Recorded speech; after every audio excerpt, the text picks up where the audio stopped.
Good morning, everybody, and thank you, Yola and Hannah, for setting this up this morning, and thanks everybody for joining us today.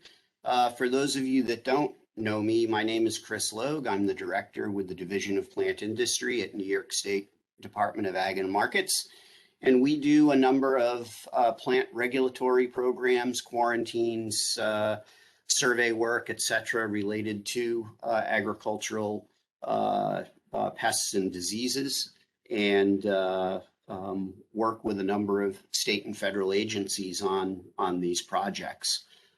This morning we wanted to talk to you a little bit about the spotted lanternfly.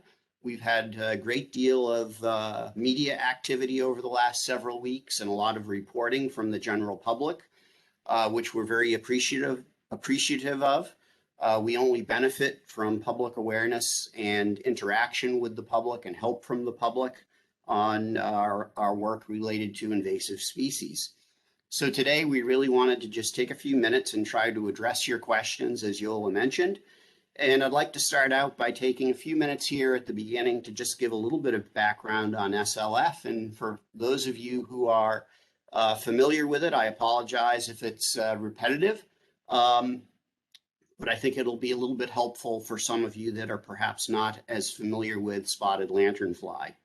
So going into the background, spotted lanternfly is an invasive leafhopper, which is originally native to places in Asia, and it came into the United States or North America in 2014 in the state of Pennsylvania.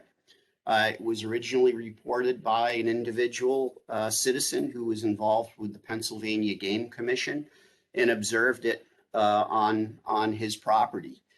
And the interesting thing about spotted lanternfly from day one is that for those of you that have seen it or seen pictures of it, it is a very showy, sort of beautiful insect. There are not a lot of things that look like it that are native in this part of North America. And so it's been a really good candidate for public outreach and for the public to help us with tracking where it is. Since 2014, spotted lanternfly has been found in New Jersey, Maryland, Delaware, West Virginia, and Virginia, and most recently during the 2021 survey season in Ohio and Indiana. And that's 2 locations in Ohio and 1 location in southern Indiana. Also, those of you in the media and perhaps from other areas may have seen a really interesting article in the last couple of weeks about it being found in Kansas in a 4-H'ers insect collection. I actually this morning received some communication from my colleague in Kansas saying they had completed survey around the area where that spotted lanternfly was collected, and they did not find any evidence of a population. And I think this is really sort of a good segue into, what's different about spotted lanternfly versus some of our other invasive species that we've dealt with in the past. And I think one of the main things about it that's a little bit different is that it can move on many different conveyances, many different types of products. And we saw that, through our work and our interactions with other states. We've had reports on spotted lanternfly moving on, things as diverse as nursery stock and plant materials to packaging materials for other commodities. We've seen it in pallets of paint that are shrink wrapped, just many different ways that it moves. And if you compare that, for instance, to Asian longhorn beetle, which is an invasive forest insect that we've been working on eradicating in the New York City and Long Island area, and it has been eradicated in the city, but still working on Long Island. When we deal with something like Asian longhorn beetle, it moves on a very limited number of plant species and a much more limited group of conveyances or products. So spotted lanternfly, we're concerned about it because it is just a very good hitchhiker. It flies as well, but it's a weak flyer. So the main way that it moves from place to place over long distances is through human-assisted movement. Spotted lanternfly can lay their eggs on many different types of surfaces, such as vehicles, stone, rusty metal, outdoor furniture, also potentially firewood. The list goes on. And we think the original introduction into Pennsylvania was actually related to stone slabs that were imported from another country. And if you think about how stone slabs are shipped, they're usually shipped on edge with a number on the pallet. It's a very hard commodity for an inspector to inspect and see what's in between the stone slabs.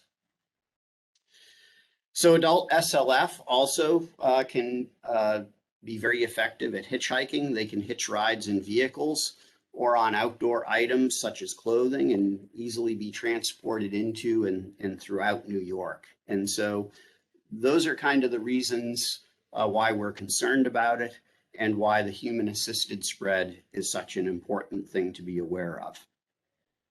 As I mentioned before, this is an introduction originally out of probably Asia or Europe, not exactly sure.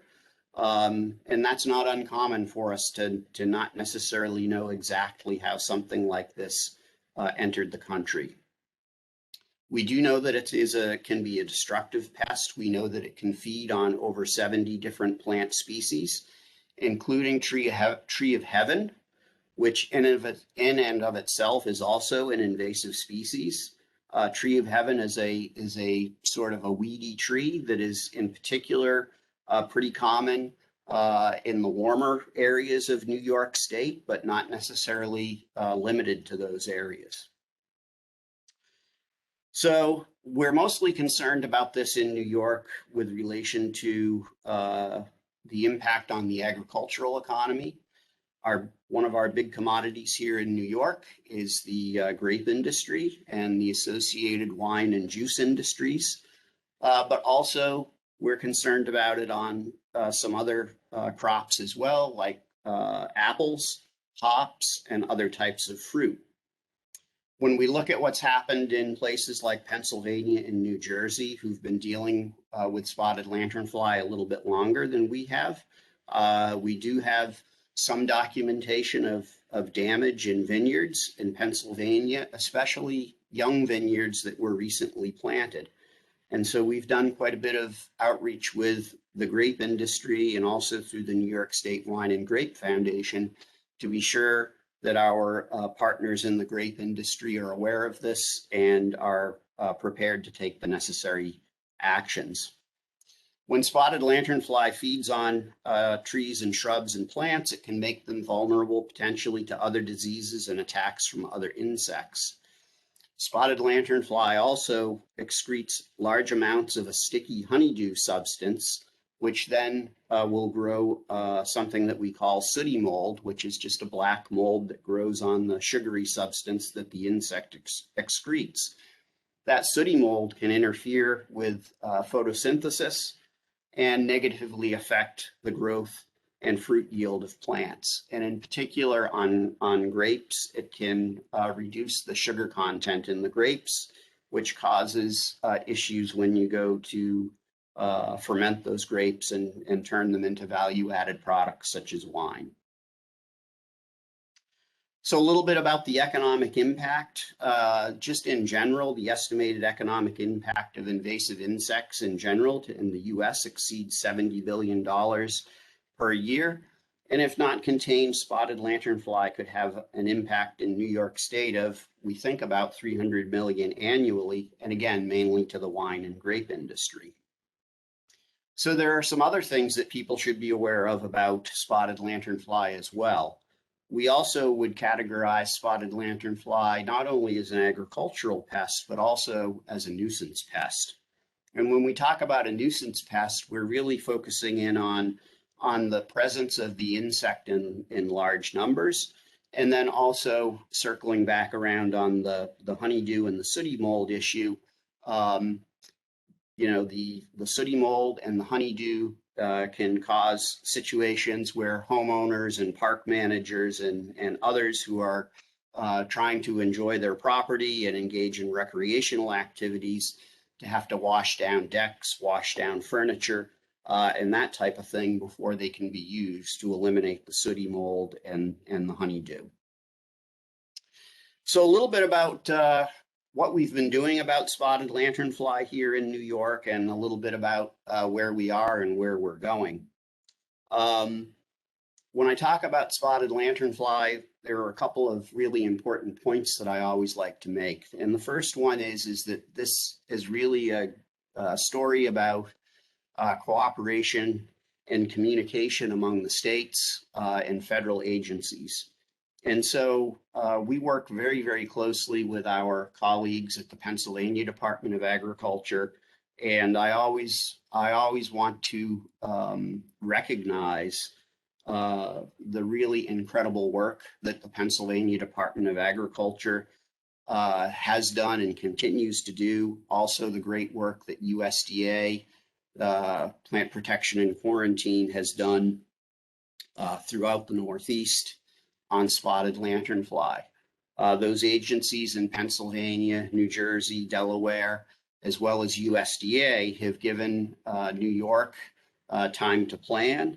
And in reality, I think those states have contained this probably a little bit longer than any of us anticipated that they would.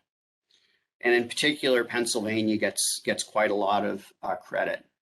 So we've been working with neighboring states, as I say, and the federal government through USDA APHIS PPQ since 2017, but also working internally with several of our agencies who we sit on the Invasive Species Council with here in New York.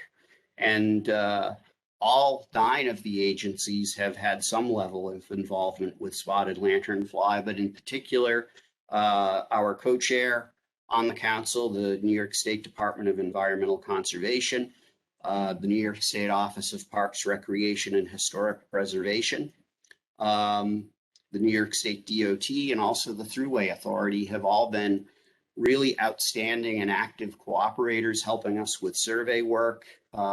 We have all of those different agencies that I just listed, all have certain facilities or areas in the state where they have put time and staff forward to help us with trapping and monitoring and survey work, as well as reporting.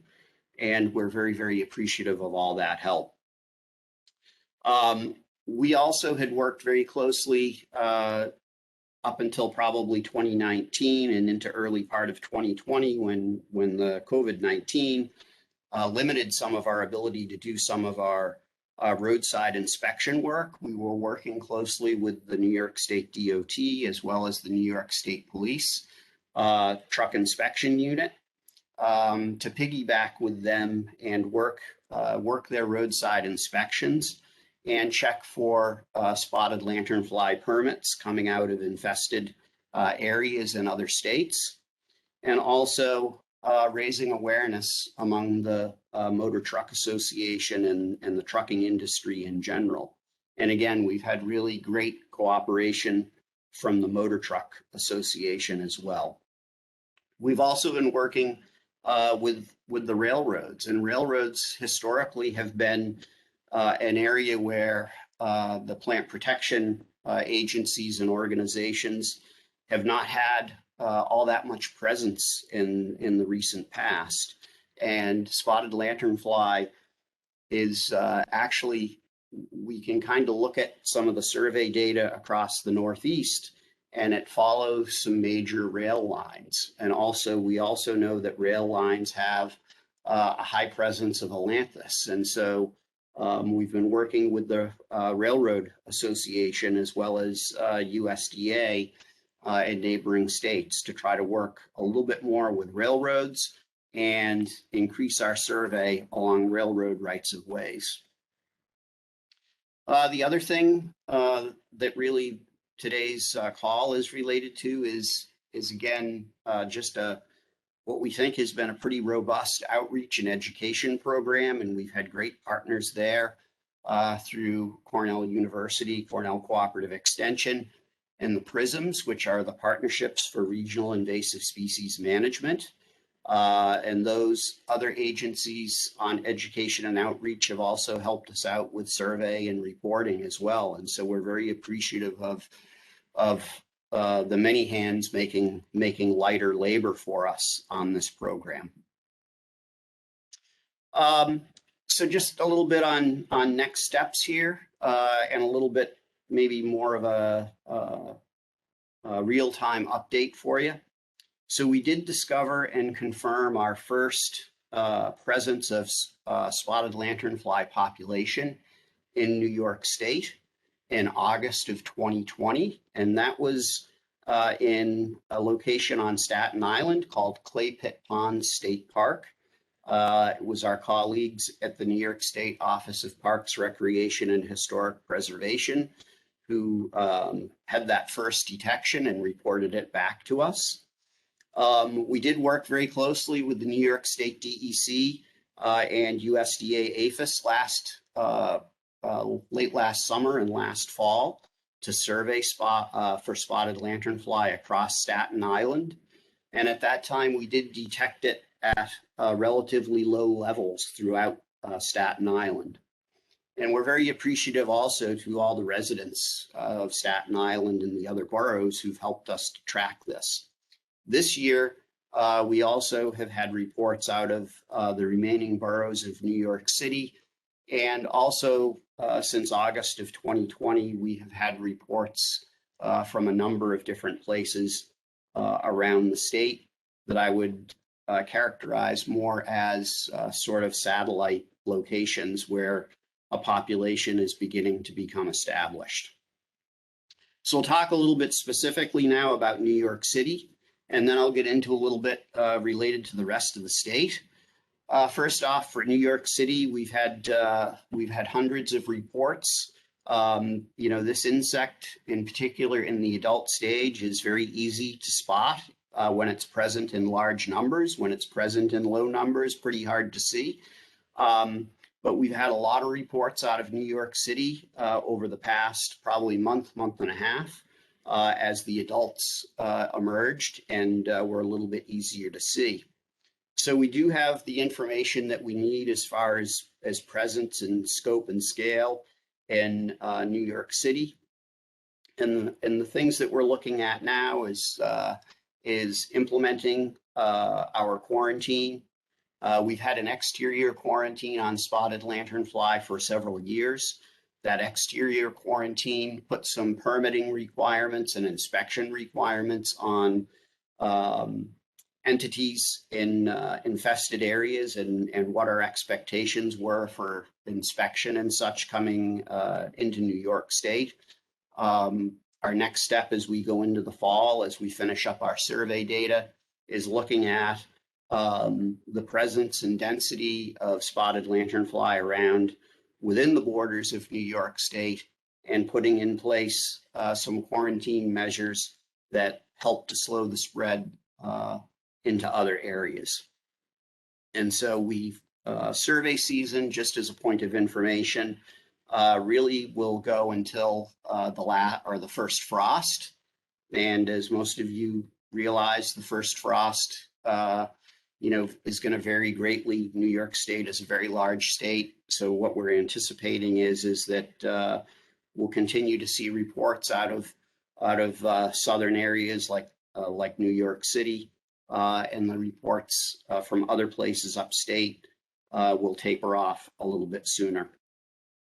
Also working with USDA as well as some of the other agencies that I've mentioned here previously on the call to sort of take a divide and conquer approach and have certain agencies take the lead on certain things.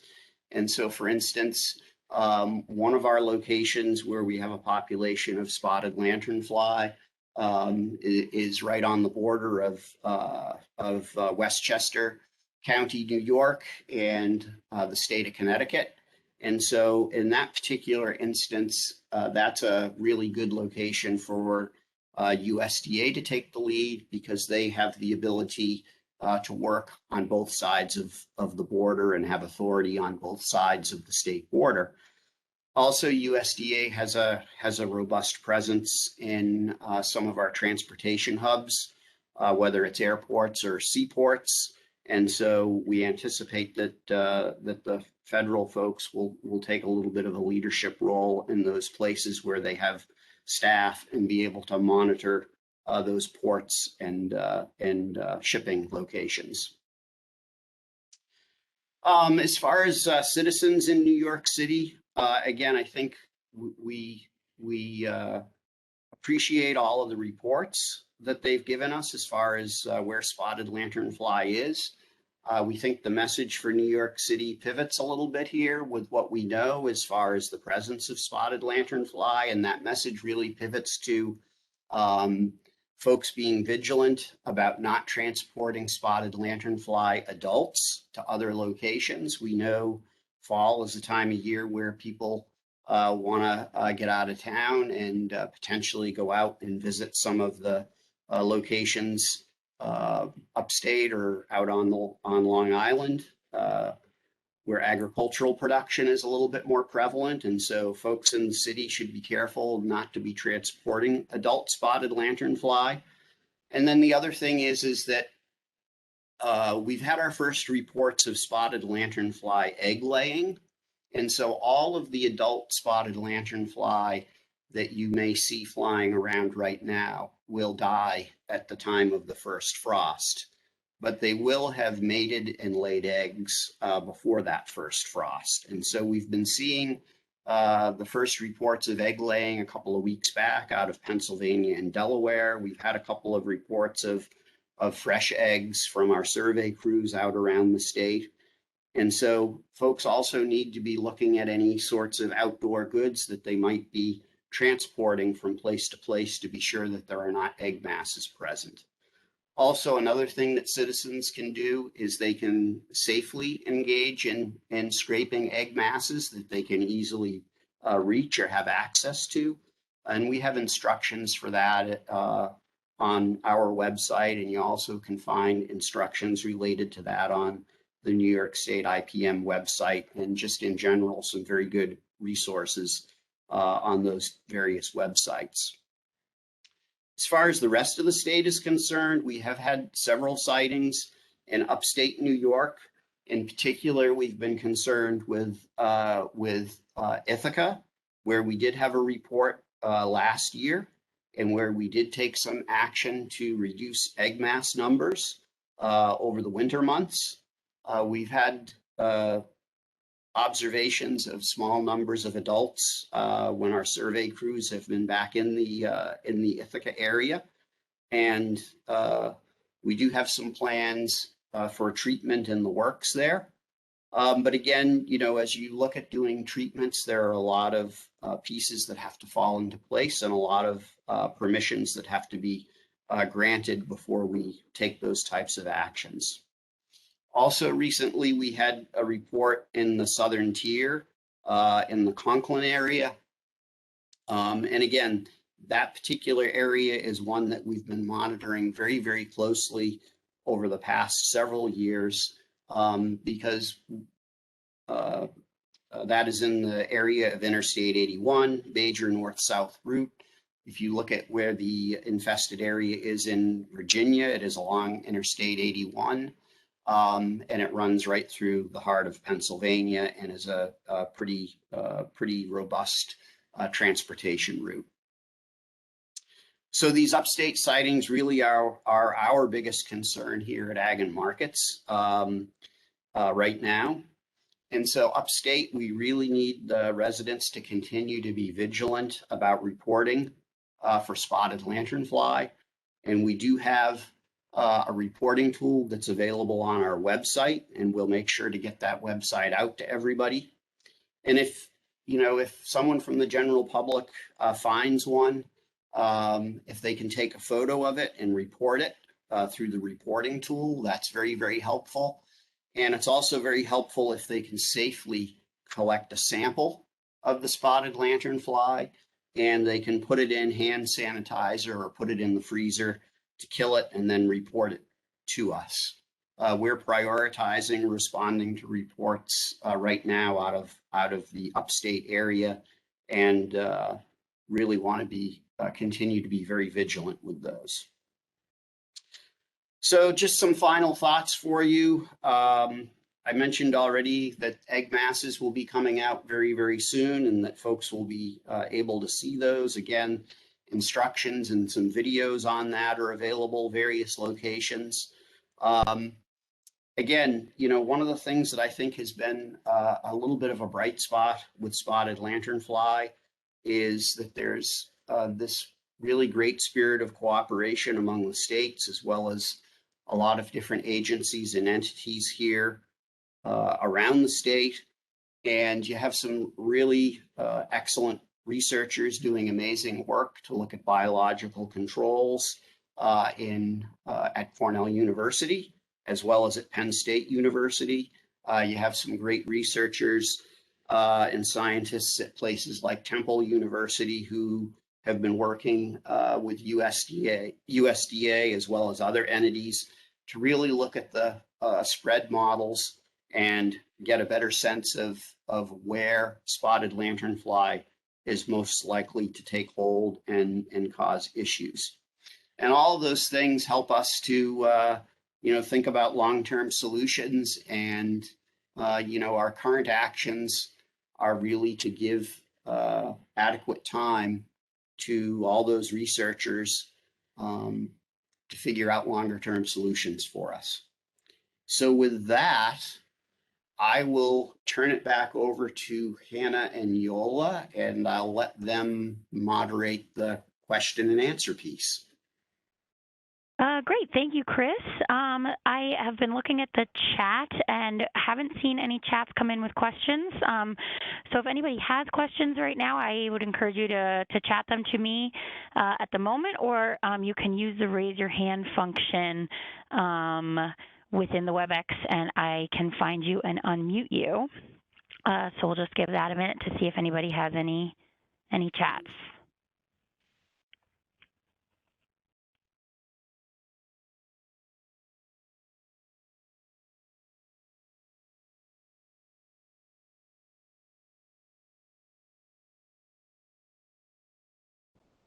So Hannah, I did just see a chat come in that said it asked any sightings in the Finger Lakes, and currently the only area in the Finger Lakes region that we're concerned about is the Ithaca area, or we're concerned about the whole area, but the only area where we've had any report is in the Ithaca area. We did early on, probably in 2015, have a report I believe in another area of the Finger Lakes that we looked at very, very closely, and we did not find anything at that time.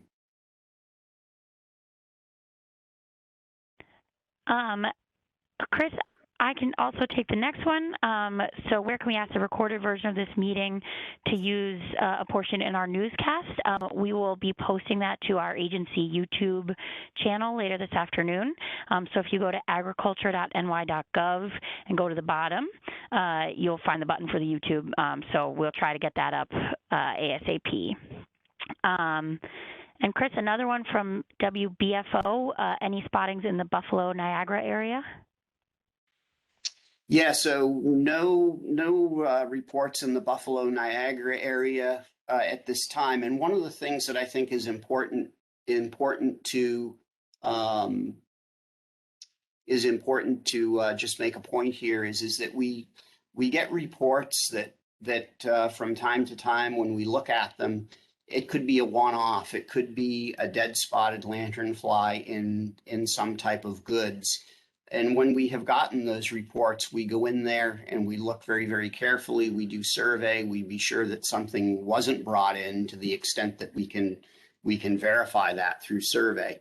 And so when we talk about the places, there's a distinction between an established population and what we would call an interception or a regulatory incident where something is sort of a one-off. Great. Our next question is, could you elaborate further on the potential effects of the spotted lanternfly on the New York State economy? So yeah, so I think from the ag and markets perspective, the biggest area that we're concerned about, and I'll be reiterating, is the wine and grape industry. We are number 3 nationally in grape production, and so that is a potential very direct effect. The other thing that we would be concerned about here, in particular at ag and markets, is that other states, in particular states in the western part of the United States, California, Oregon, and Washington, which also have very robust grape industries and frankly, very robust agricultural industries in general. Those other states, as spotted lanternfly becomes more prevalent, those other states could put exterior quarantines in place, which require us at Ag and Markets and our growers to do more to prove that our products don't have spotted lanternfly, or that they're not conveying spotted lanternfly to another location. So those are our main concerns from the ag and markets perspective. When you sort of drop back a little bit and you take a more global look at it, the other piece that we would be concerned about is the impacts on recreation and tourism as well. Thank you, Chris. Are there any specific concerns for New York City given the number of sightings there? So I guess the biggest concern from the New York City perspective at this point, and again, I think this maybe translates to other locations as well, is this is not a stinging insect. This is not an insect that conveys any disease to humans or animals, so it doesn't pose any safety or health issues from that standpoint. I think the biggest thing from the standpoint of New York City is that the challenge of the sheer volume of people who are in New York City and people coming and going from New York City, and the risk that poses of spotted lanternfly being inadvertently transported somewhere else. Great, and we've got one more for the time being, but again, folks, please feel free to continue chatting or using the raise hand function. Would it be possible to go into some more details about the mitigation plans being put together for upstate, specifically the Ithaca area? So sure. So, long term, as I mentioned in my initial comments, where we're hoping to be is that research gets us to a place where biological controls, natural enemies, what have you, keep a population of spotted lanternfly in check, and that we don't really have to take a lot of action. Those types of solutions are long-term solutions that take quite a bit of time to work out and trial. And so what we're looking at probably in the shorter term is looking at some treatments, and there are basically a couple of different routes that have proven effective in other states. One of the treatments is a trap tree treatment, where you utilize Ailanthus, which at certain times of the year the spotted lanternfly seem to congregate on, and so you would treat the Ailanthus with a systemic insecticide. And again, as I mentioned before, this is a sap feeder.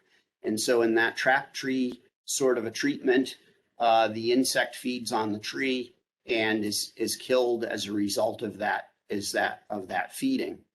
The other method is a more widespread treatment with a foliar applied pesticide. And then the third treatment that is pretty appealing is the treatment for egg masses with basically a soybean oil type of a product, which is a reduced risk product. And in reality, probably the way forward is that you use a combination of all of those different treatment methods at various times of the year.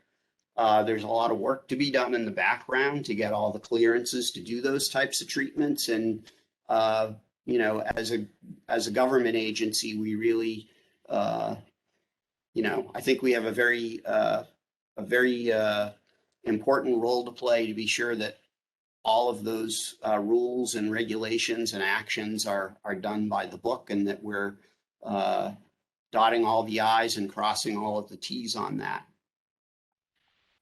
So seeing no more questions in and no raised hands, I think we can